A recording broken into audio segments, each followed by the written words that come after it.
Con esto hemos visto cómo reduce, desde el punto de vista de la fabricación, reduce el riesgo de imponderables que puedan ocasionar un incremento en el costo. Asimismo, sustentablemente, tenemos, y ya habíamos platicado, de que la resistencia y la sustentabilidad en las estructuras prefabricadas es más alta, y hoy en día esos parámetros están cambiando a nivel mundial, porque ya las financieras, y en este caso las que prestan el dinero para los proyectos, y las casas de bolsa que manejan las inversiones de las grandes empresas para sus oficinas, pues lo que están buscando es reducir esos riesgos de impacto. ¿Y cómo lo hacen? Pues a través de dar beneficios como certificaciones o cuestiones por el estilo que demuestren que se llevó este proceso, y que entonces hay una reducción de la energía que se va a usar para los aires acondicionados, que los materiales se despreció lo menos posible, que se afectó la sustentabilidad del entorno lo menos posible, que hay una eficiencia del uso de agua, no solo durante la construcción, sino durante la operación. Y todo eso en conjunto es lo que permiten las certificaciones LEED o la certificación, ya sea cualquiera que se trate a nivel mundial, se obtienen, y el nivel oro o platino que se obtiene está en función de los ahorros y los impactos menores que se hicieron, y eso les permite acceder a tasas de interés más bajas que están patrocinadas por los fondos verdes de las grandes bolsas de inversión. ¿Y por qué esto? Porque también la ONU, a través de los diferentes organismos que tiene, como la Oficina de las Naciones Unidas para la Reducción del Riesgo de Desastres, están buscando precisamente de las buenas prácticas para la reducción del riesgo de desastre. ¿Y cuáles son esas buenas prácticas? Pues una mejor calidad, un mejor control, una industrialización más clara, y fíjense cómo el pie está puesto en esto, no en el costo más barato, sino el costo más optimizado. Es decir, que esos ahorros que se presenten estén justificados y no ocasionen un problema en el futuro. Estos movimientos, tanto el de sustentabilidad como el de resiliencia, es la búsqueda de creación de soluciones con el mínimo impacto energético durante la creación y operación de la estructura. Y así como el caso de la resiliencia, que es la capacidad del sistema estructural para soportar desastres naturales con el mínimo requerimiento de adaptación y recuperación de la operación. Es decir, están buscando una continuidad en la operación después del desastre. ¿Para qué? Para que impacte lo menos posible financieramente en el desempeño de las empresas y las naciones. Hoy en día, si ustedes tabulan cuánto impacta cada uno de los terremotos, pareciera que cada día los terremotos ocasionan más daño, y no es cierto. Lo que ha pasado es que cada día podemos medir con mayor eficiencia y mayor exactitud cuál es el impacto de los daños que se están teniendo y contabilizarlo, y por eso nos estamos dando cuenta de cómo afectan estos desastres naturales a los negocios actualmente. Y está la nueva realidad que, como platicábamos, hay un impacto por toda la cuestión de lo que es la pandemia. Hay una serie de costos que están aumentando y que lo que han ocasionado es empujar a la construcción a la industria 4.0, que es una industrialización más completa, y estudiar ahora en las estructuras no solamente el costo inicial, sino el costo de vida o el ciclo de vida completo, o lo que algunos llaman de la cuna a la tumba del material denominado edificio. donde vemos desde el edificio su concepción de diseño, su detallado, su análisis, la documentación, la fabricación, la construcción con planeación y costo, la construcción logística, la operación y mantenimiento, y ya sea la demolición por un lado o la renovación de la estructura para poderle dar vida y pueda otra vez entrar al ciclo de vida del producto. Este tipo de estudios, como ya se hizo, lo comentábamos en el banco HSBC, han permitido que estos casos de negocios sean más amplios. Ya no solamente se estudia, digamos, el momento de construcción y los gastos de construcción y luego la operación hasta la recuperación de la inversión, sino ya se estudia el caso de negocios en el ciclo de vida completo del proyecto y de la estructura para tabular también los ahorros anuales que va teniendo en cuanto a consumo energético, a consumo de agua, para buscar la eficiencia en todos esos sectores para poder tener menor impacto. Y entonces, si ustedes tabulan todos los impactos precisamente que hemos estudiado, la prefabricación resulta con que se alinea y se beneficia de muchos de estos elementos ya tabulados como medio ambiente, aspectos económicos, aspectos sociales y mejora del desempeño.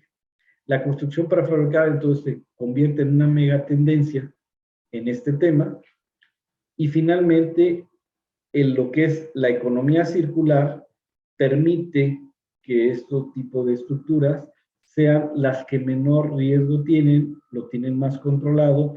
¿Y a qué va a llevarnos esto? A que con el tiempo los bancos y las que estudian el impacto de los desastres y los terremotos, pues van a asignar un menor riesgo y por lo tanto una tasa de interés más baja que va a poder permitir que los proyectos se paguen más rápido. Vamos a examinar ahora precisamente el horizonte de riesgos financieros que estamos hablando.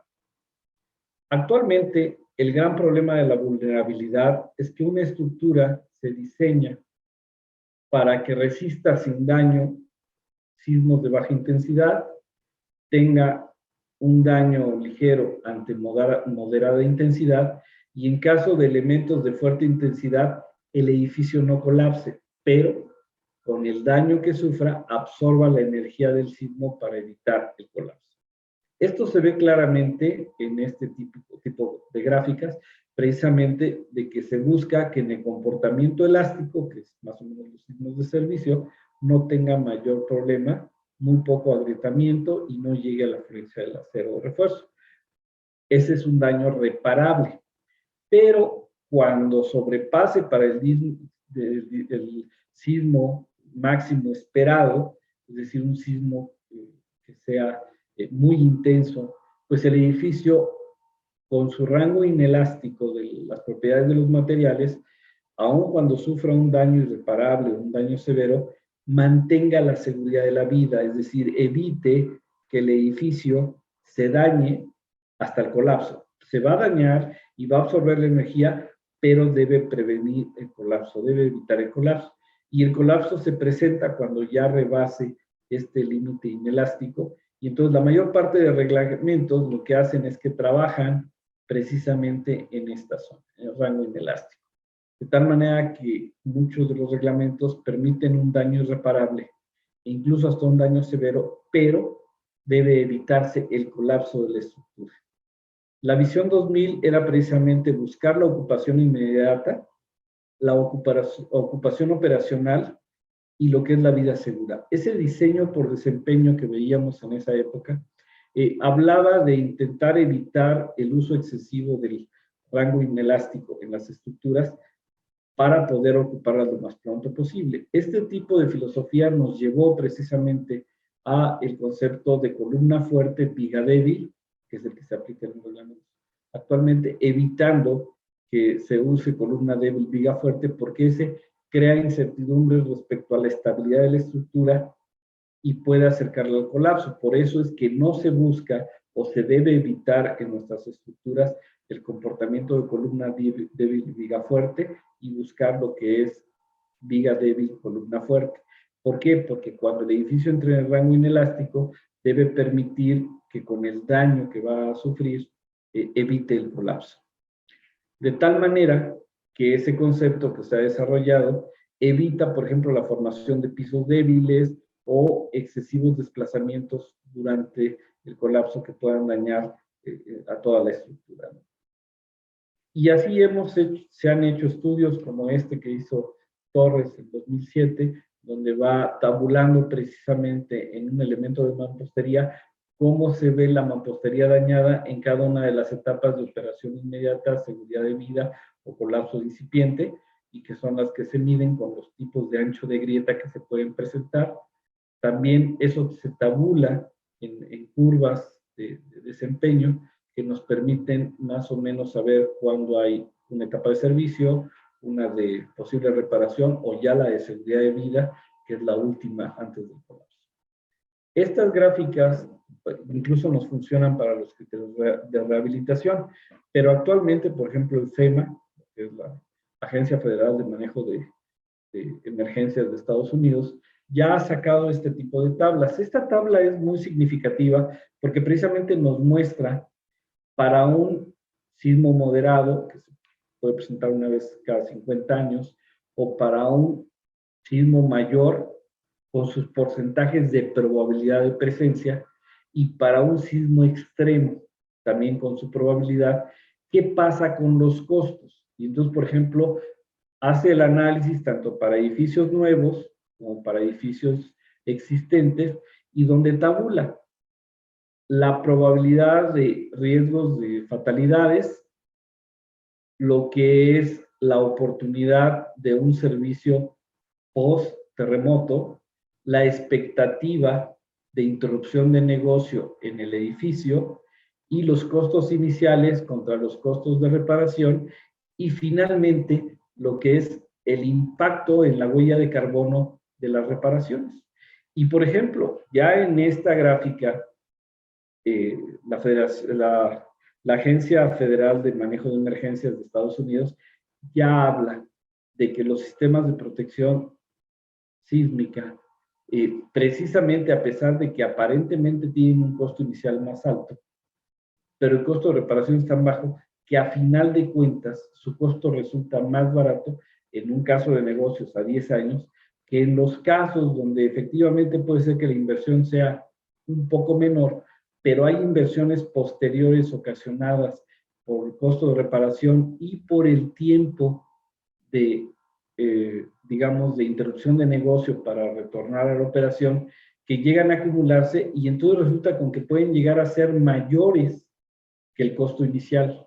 Y entonces resulta que estas opciones, y ahora si tomamos la probabilidad de afectaciones, de riesgos o de fatalidades en la gente que está dentro del inmueble y de la huella de carbono de todas las reparaciones que se tienen que hacer resulta mayor, entonces resulta que cuando estudia uno desde esa perspectiva, pues realmente el proyecto sale mucho más caro cuando no tiene elementos de protección que cuando los tiene, ¿no? Regresaremos a esta gráfica un poco más tarde. Por vía de mientras les voy a mostrar qué se ha hecho para este control, porque el control no solamente es teórico, digamos, en documentos y en teorías, sino en Japón, por ejemplo, tienen este carrito que tiene una mesa vibradora y donde invitan a la gente a que suba y experimente lo que se siente durante un terremoto en determinado nivel de un edificio, y pueden sentir, tanto si el edificio tiene aislamiento o no tiene aislamiento, cómo se sentiría y cómo se percibe el sismo, ¿no? Y obviamente ellos han construido laboratorios donde hacen pruebas prácticamente de tamaño real, como vamos a ver, de lo que sean las estructuras. Esta, por ejemplo, es una de las mesas vibradoras que usan, que tiene 20 metros por 15 metros y tiene una capacidad de 1,200 toneladas de peso. Y entonces ustedes pueden meter un edificio a escala natural de 6 niveles y someterlo a sismos, pues, prácticamente como el de Kobe o el de Sendai, y ver cómo responde el edificio en la realidad. Y aquí vemos, por ejemplo, el momento en que están instalando la mesa y un edificio precisamente de 6 niveles de concreto reforzado puesto sobre la mesa momentos antes de probarse. También en Estados Unidos ha habido estas pruebas, como esta que les voy a mostrar, que es un edificio prefabricado.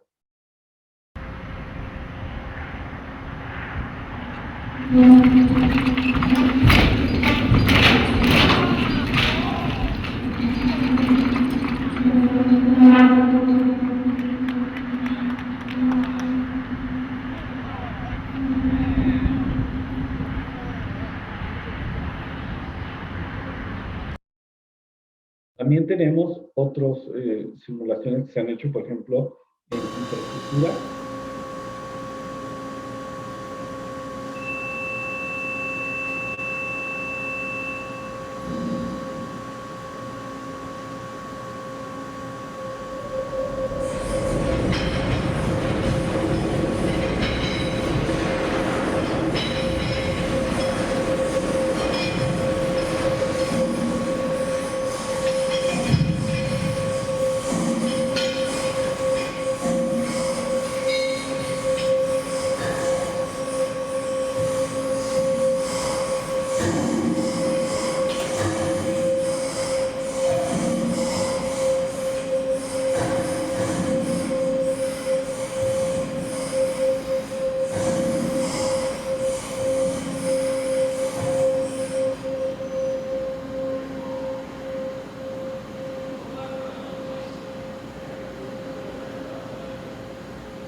Y ahora veamos precisamente, que se hizo con los vehículos encima de la infraestructura.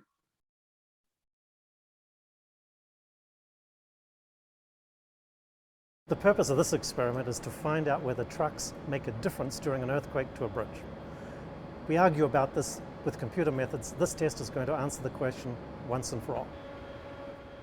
Well, there are certainly other laboratories in the United States that have shake tables. We are unique because we have 4 of them and we can control them to all work together.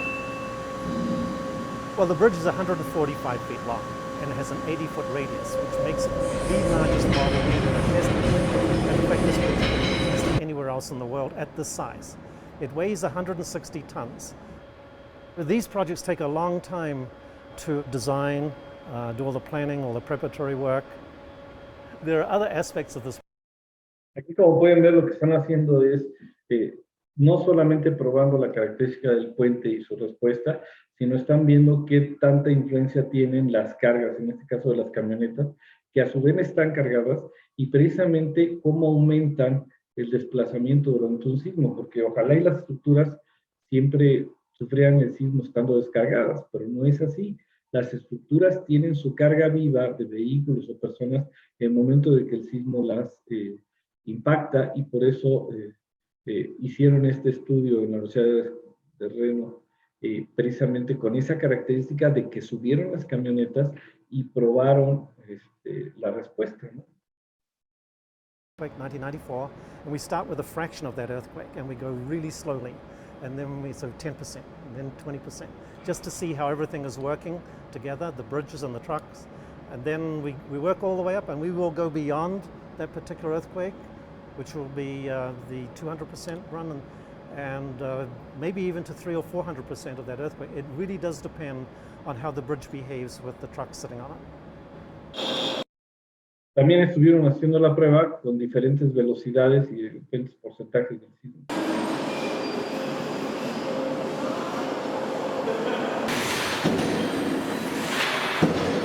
And it's clear that this bridge has a tremendous amount of resilience, that we can really punish it a lot and it still hangs together. And one of the preliminary conclusions we have is that for small earthquakes, the trucks help a lot. But today the trucks were making it worse, aggravating it. There's no other lab in the country like this, so it's been a lot of fun. And it's exciting when you get to shake things.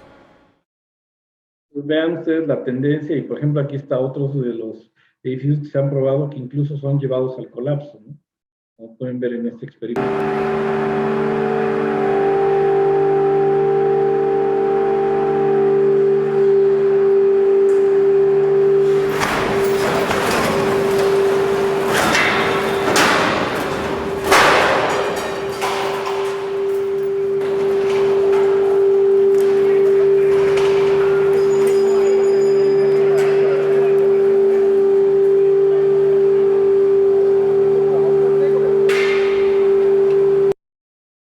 Como pueden ver, ya tenemos elementos trabajados en laboratorios donde podemos ver ahora sí el comportamiento de las diferentes estructuras a un sismo de manera ya realmente real, obteniendo datos que nos permiten ahora sí tener más certidumbre sobre lo que estamos usando.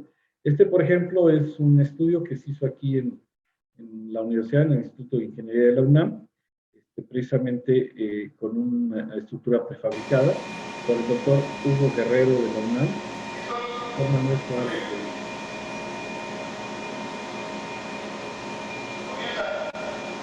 SST 200%.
Esto nos lleva a que ahora sí, si se fijan, hemos reunido todos los elementos para trabajar un caso de negocios, un ejemplo, que obviamente vamos a tener que hacer muy simplificado para no llevarnos demasiado tiempo, y está la problemática de todos modos que tenemos que mostrar cuáles son los beneficios de manera generalizada, y por eso vamos a agarrar un ejemplo. Ejemplo, un edificio multimodal en una zona sísmica, es decir, un edificio que tenga tanto vivienda como zona comercial, a lo mejor hasta oficinas de negocios o un hotel dentro de la misma estructura, porque precisamente la diversificación de tareas económicas es lo que a veces valida un tipo de edificio que va a estar en una zona donde le estamos dando características que le permitan tener varias variantes económicas que le permitan obtener ingresos de diferentes maneras, y hacemos precisamente un estudio analítico en el cual tenemos diferentes características de diseño. Por ejemplo, si fuera una estructura colada en sitia, pues obviamente le van a permitir un Q de 3. ¿Esto qué quiere decir? Que se va a diseñar para la tercera parte de la fuerza sísmica, pensando que las otras dos terceras partes se van a, digamos, soportar dentro del rango inelástico.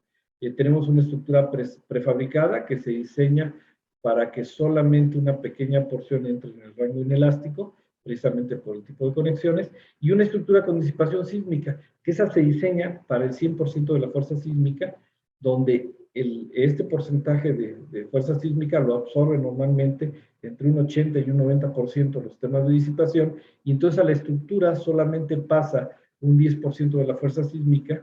Por eso termina teniendo menos acero, menos concreto, puesto que se diseña prácticamente nada más para la carga vertical. El edificio es un edificio de 10 niveles con un centro comercial en planta baja y nivel 1, oficinas de nivel 2 a nivel 5 y residencias de nivel 6 a nivel 10. Este multiaplicación del edificio permite que los ingresos de recuperación del edificio vengan de diferentes fuentes. El activo fijo se estudia con una operación a 50 años, es decir, vamos a depreciar el edificio en 50 años. Es una operación en comodato, ¿por qué? Porque a lo mejor la vivienda se vende, la zona del centro comercial y las oficinas se rentan, es decir, hay ahí un manejo mixto en cuanto al tipo. Se denomina que va a tener un mantenimiento tipo plus, es decir, vamos a estar pendientes del mantenimiento para estarle dando un mantenimiento constante que permita que no pierda valor la estructura. Y finalmente, se van a manejar a base del estudio financiero, a base de créditos hipotecarios, y que un fondo de inversión de bienes raíces, una fibra, sea la que maneje la parte de renta de lo que es el centro comercial y las oficinas, ¿no? Hoy en día también se acostumbra que de repente incluso algunas de las residencias sean manejadas a través de la fibra como un tipo Airbnb con rentas de 2-3 años, depende, pero ya podemos estudiar que este edificio va a tener este tipo de recuperación. Y cuando hacemos el presupuesto, de manera general, vemos que el terreno representa normalmente 25%, la estructura un 20%, el acabado 20% y el equipamiento 20%. Entonces, si se fijan, a final de cuentas, el costo nos está impactando el 20% del proyecto. Pero es fundamental, porque ese 20% del proyecto que está representado por la estructura es el que sostiene y le da vida al terreno, a los acabados y al equipamiento. ¿Por qué? Porque si la estructura sufre un daño, los demás conceptos también se ven afectados. Y estamos hablando que para un costo promedio, un tipo de edificación de este tipo, ya como costo final, debemos andar por ahí de los 65,000 pesos por metro cuadrado, que este es un costo aproximado que se tenía en 2018, de costo. Estamos hablando no solo de construcción, estamos hablando de un costo que incluye la cuestión de la operación, los acabados, el equipamiento, el mantenimiento, o sea, ya el costo final, incluso ya con el valor final de venta. Si el costo que vamos a comparar es una etapa de construcción colada en sitio, pues ahí los tiempos obviamente son mayores. Estamos hablando de que la obra hubiera llevado 20 meses, precisamente por la secuencia lineal de proyecto ejecutivo, cimentación, armados y colados en sitio y albañilería y acabados. Pero cuando lo comparamos con una estructura prefabricada, de concreto industrializado, pues hay tiempos que se pueden traslapar entre la prefabricación y la preparación en sitio, lo cual nos lleva a 12 meses, a un ahorro de 8 meses, que suena bien en tiempo, pero que tenemos que tomar en cuenta que esto quiere decir que el proyecto va a empezar a pagar los dividendos, es decir, vamos a empezar a rentar, vender y rentar los locales comerciales 8 meses antes. Es decir, hay 8 meses de ingresos que van a entrar a la contabilidad antes que la otra estructura. Ese es uno de los primeros beneficios. Y aquí es donde entendemos ahora sí ya más la tabla. Si se fijan, si comparamos un sistema con sistemas de protección sísmica, un sistema con código básico o con un código mejorado, nosotros agarramos este elemento de un código mejorado que obviamente tuviera un mejor performance, un mejor desempeño, y tabulamos cada año. Lo que se hace es que se tabula cada año durante los primeros 10 años, se puede hacer durante los 50, pero ahorita para fines del proyecto hicimos los primeros 10 años, donde vamos poniendo los egresos, es decir, qué gastos se tuvieron año con año. Luego los ingresos, ya lo que empezaste a cobrar, la diferencia, que puede ser negativo o positivo ese año, y el subtotal por año. Eso nos da el flujo del proyecto. Ahora, a cada año se le acumula el subtotal del anterior más el ingreso del año actual y se calcula, en caso de deuda, la tasa de interés a pagar por el préstamo no liquidado. Es decir, cada año se va pagando el interés correspondiente y se va acumulando. Si es de deuda, pues se acumula como deuda. Si hubo ingresos, pues se descuenta de los ingresos y se acumula. Los resultados se grafican y se calcula el punto de inflexión, es decir, cuando estoy recuperando el dinero, pagando incluso los intereses, ¿no? Los años en el que este se vuelve cero es precisamente el año de retorno. Y entonces tenemos la primera gráfica aquí. Tenemos, por ejemplo, el edificio de concreto colado en sitio, el cual, pues sí, efectivamente costó menos, pero está arrancando después, ¿no? Está empezando a tener los beneficios y entonces aquí empieza a descontar, son los flujos descontados, precisamente de que, bueno, tenías esta deuda, los primeros años acumulaste toda esta deuda, pero luego empezaste a recuperar, y entonces el colado en sitio se recupera en 9 años y medio. Es decir, en 9 años y medio recuperamos el dinero inicial de la inversión e incluso la tasa de interés y la pérdida por depreciación o por inflación, ¿no? Entonces, quiere decir que cuando tú empiezas a rentar los locales, a vender los departamentos, a las hipotecas y todo, pues lo recuperas acá, ¿sí? Si el edificio es concreto prefabricado, pues anda por aquí y empieza también su recuperación, ¿no? Y si el edificio es prefabricado con aislamiento, pues sí va a costar un poco más caro y va a empezar a recuperar, incluso con muy poca diferencia, puesto que aquí si hay sismos de servicio, los gastos que se hagan, pues este permite que la recuperación sea más rápida. Pero eso es analizamos en el, digamos, escenario óptimo. Sabemos que la vida no es así. Hay escenarios donde también puede haber cuestiones de qué pasa si se presenta un sismo.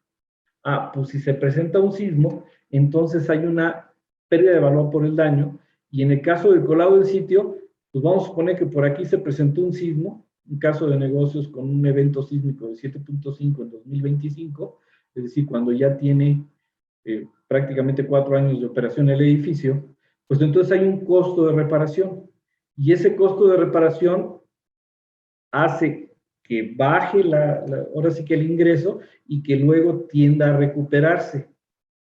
¿Qué es lo que pasa con el edificio prefabricado? También tiene un costo de recuperación por obviamente daños que pueda tener, porque recordemos que está diseñado con un QD2, y entonces eso lo que hace es que avienta la recuperación a prácticamente un año más por los gastos de recuperación que se tenga que hacer. Y luego viene finalmente el concreto prefabricado, industrializado, con aislamiento sísmico, que resulta que ese pues va a seguir en operación, va a tener una inversión mínima de cualquier detalle que se haya, y va a tener una protección de contenidos que le va a permitir pues prácticamente continuar con su mismo periodo de recuperación. Entonces, entre estos escenarios, entre el óptimo, el optimista y el pesimista, son donde se generan los casos de negocios intermedios, que son precisamente la suma de los elementos negativos y los elementos positivos, que no podemos pensar, pues sí, se va a presentar el sismo. No, es una probabilidad. Entonces, ¿qué hacemos? Precisamente un intermedio entre los dos, y sacamos el caso de negocios, que hace la suma entre los dos, y donde todavía podemos ver cómo claramente pues sigue habiendo una diferencia, que claro, si se presenta el más pesimista, pues ahí automáticamente ya estaría justificándose al 100% la inversión, el haber hecho un sistema de aislamiento y haber evitado una pérdida más grande, ¿no? Entonces, ¿qué es lo que hace esto? Que los bancos sí revisan estos casos de negocios, y entonces al tener un menor riesgo, lo que va a pasar con el tiempo es que cada vez que esto vaya siendo más, digamos, conocido, más factible y más aceptado, pues obviamente van a tener que pagar un interés más bajo porque tienen un menor riesgo, y la certeza de la recuperación de la inversión es más grande, y entonces el menor riesgo va a ocasionar menores tasas de interés que van a redituar en una mejora del sistema. Y eso que en este estudio financiero no estamos tomando los intangibles de este tipo de casos de negocio, que a veces con algunos sectores de inversión, como los bonos verdes, pues buscan esto más que por los intangibles que por los tangibles, ¿no? Y los intangibles, pues es el proyecto enfocado a la gente. Imagínense la tranquilidad de que la gente no va a escuchar el escándalo, ni siquiera se va a dar cuenta del terremoto. Esa tranquilidad va a evitar que la gente se infarte, se presione, es decir, que considere que su casa es el lugar más seguro, y lo va a demostrar, ¿no? Entonces es el proyecto enfocado a la gente, el respeto al desarrollo económico. Obviamente el negocio que se desarrolla en este edificio va a continuar y va a seguir dando dividendos cuando todos los demás estén afectados, él va a seguir vendiendo. Entonces, esa es una parte importante. Obviamente hay un crecimiento con comunicación, mejora de la economía, un menor impacto social y un legado social a la ciudad, porque tenemos una zona que no quedó afectada, una zona que resistió adecuadamente el sismo, y eso es uno de los valores más altos. Por eso en otros países la sustentabilidad de estas estructuras prefabricadas, la seguridad ante terremotos, la viabilidad en condiciones extremas, todo esto está teniendo un impacto muy fuerte. Por ejemplo, en Chile se está convirtiendo en un estándar muy buscado de muchas estructuras con estos sistemas de disipación y aparte prefabricados, ¿no? Y ellos manejan esto, que incluso el costo final y el costo objetivo tienden a ser mucho mejor gestionados precisamente por tener más control en todos los elementos, incluso hablando de beneficios por gerenciamiento del proyecto, ¿no? Y ahora, después de la pandemia, pues los bancos sí han reconocido que el sector de la construcción es un sector crucial para impulsar la recuperación económica, y el potencial del crecimiento de la productividad está impulsado por la digitalización, la eficiencia operativa y la industrialización. El Build Back Better requiere fomentar criterios de sustentabilidad en la industria y esto va a impulsar fuertemente, junto con los casos de negocios, la parte financiera de la vivienda. Es decir, van a buscar que sí se cumpla con la vivienda, pero con una vivienda que el escenario pesimista sea tal que no haya un impacto por desastres naturales, permitiendo que la inversión que se haga en vivienda genere tasas de interés más bajas. Ese cumplimiento es uno de los más importantes que se visualiza en los siguientes años. Por eso las conclusiones con las que quiero terminar es que es más fácil que un ingeniero estructural aprenda finanzas a que un financiero aprenda ingeniería. Pues muchas gracias.